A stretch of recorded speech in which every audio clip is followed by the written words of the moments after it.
నందిని, నువ్వు స్విట్జర్లాండ్ వెళ్ళిపోతే నన్ను మర్చిపోతావా? ఎవరినైనా మర్చిపోతాను గాని నిన్ను మాత్రం మర్చిపోను. నాకు తెలుసు. ఇదిగో నీ కోసం కష్టపడి నేనే తయారు చేశాను, తీసుకో. Thank you. ఎలా ఉంది? భలేగా ఉంది. అదంటే నాకు ప్రాణం.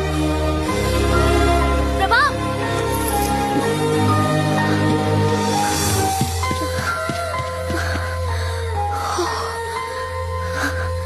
లోపలంతా వెతికాను, కనిపించలేదు. నీకు దొరికిందా? లేదు. ఎందుకు అబద్ధం చెప్తున్నావు? నువ్వు పాకెట్లో వేసుకోవడం నేను చూశాను.